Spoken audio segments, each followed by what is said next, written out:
Hey guys, welcome back to Affordable. Now today we got a lot of different news. Out of the gate I want to talk about Neymar, but just to get past this story. So everything was made official today at PSG presenting Neymar. So the presentation was pretty fast, honestly. I thought that they were going to wait until Monday. Also I thought that it was going to be a lot bigger than what it was. Yesterday really was, I said again, it was pretty fast. He had a press conference, then he obviously went out there, kicked the ball around. I showed the t-shirt, he's going to be number 10. I don't know if they didn't open the stadium for the fans, but the stadium was pretty empty. Obviously, that was not me saying that PSG fans are not excited about Neymar. Obviously, they are excited. They're getting a superstar. I don't know. Maybe yesterday's presentation was closed doors, so they're going to do another one for the fans. That'll be a bit weird, but if you pay 200 million euros for a player, then I guess it's worth it to do two presentations. But that is all I'm going to talk about Neymar, so let's move on. Yesterday, I told you guys that Íñigo Martínez is being pursued by Barcelona. The coach Valverde requested the player. He feels that he needs another defender in the team, and he feels that Íñigo Martínez fits perfectly in the team.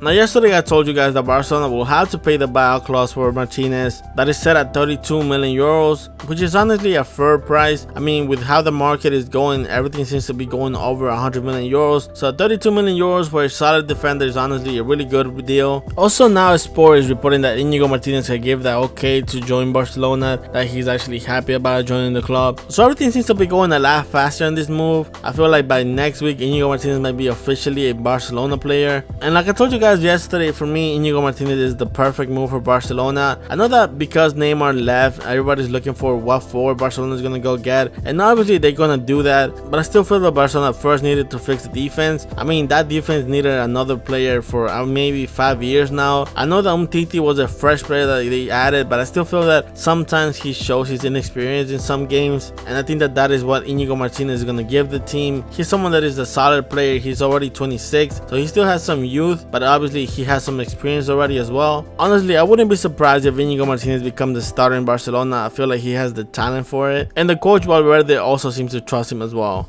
Now let's look at Dembélé. Now Dembélé is becoming the first target that Barcelona has in order to replace Neymar. I feel that first they were looking at Griezmann, but because of conversations between Atletico de Madrid and Barcelona, they have told Barcelona that basically they cannot replace Griezmann this summer, that they will have to wait until January in order to re-sign some players. So that seems to be that Barcelona respecting that, and they're not going to push for Griezmann this summer. So after that, I think Dembélé is the second option. He has almost the exact same playing style as Neymar. Now Dembélé was a bit against joining Barcelona. The biggest reason for this was because he felt that he didn't have a spot on the team. Basically with Neymar, Suarez and Messi in the team, he felt that he was going to come out of the bench. But now with Neymar gone, he actually feels that he has a chance to start on the team, so he actually is in favor of joining Barcelona. Now the problems that Barcelona are facing right now is one, Dortmund does not want to lose the player. They're a solid team economy wise, so they would not really be in favor of just selling the player for money, and this seems to be raising the price of the player. At the beginning of the summer with 80 million euros, you probably could have got Dembélé, but now Dortmund is looking for 100 million euros to start negotiations about Dembélé. And the second problem that Barcelona will be facing is that Real Madrid also seems to be going after the player. First, Real Madrid was focused on Mbappe, but because of the unwillingness of Monaco selling the player, they seem to be looking for another options, and one of them is Dembélé. They actually really enjoy the player. Right now Real Madrid is trying to replace Morata, who they sold last summer, so Dembélé will also fit the club. He's obviously pretty young still at 20 years old, so this can be a future star as well, and obviously Real Madrid also has the money to go after Dembélé. So Dembélé is not going to be an easy sign for Barcelona. They might have to overpay for the player. Obviously they have the money from Neymar, but they definitely have to manage that money right in order to replace Neymar the right way.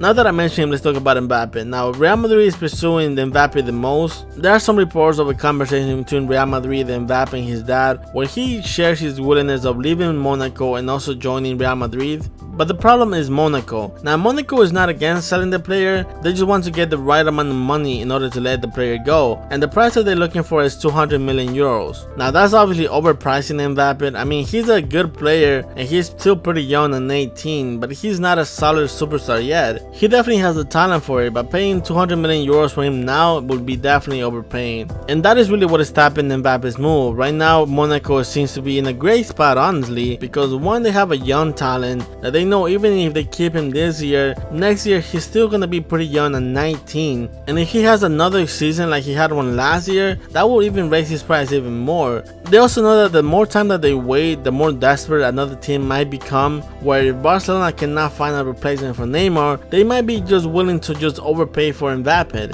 And the same thing goes for Real Madrid. If they think that Mbappe is going to be the superstar for the future, and that they see that maybe Barcelona is going to get him, I think that they also might be willing to just overpay for Mbappe. So right now Monaco are the ones that are dictating this transfer. Obviously this can also backfire on them. I mean, if Mbappe goes next year and he doesn't have a great season, or maybe an injury happens, that can obviously decrease the price of the player. Also, the market this year seems to be pretty high, was almost every single player seems to be costing over 100 million euros, and this can obviously drop by next year. So this can honestly backfire on Monaco, but right now I think that they're gonna take their gamble. They're not really worried about money. They made almost 200 million euros on just selling the players already this year, so definitely as far as money goes, they're not in a bad situation. But yeah guys, that's all the news that I got for you guys today. I hope you guys enjoyed the video. If you guys did, please leave a like. If you guys subscribe to the channel, that means a lot to me. I hope you guys have a great day guys. Take care guys.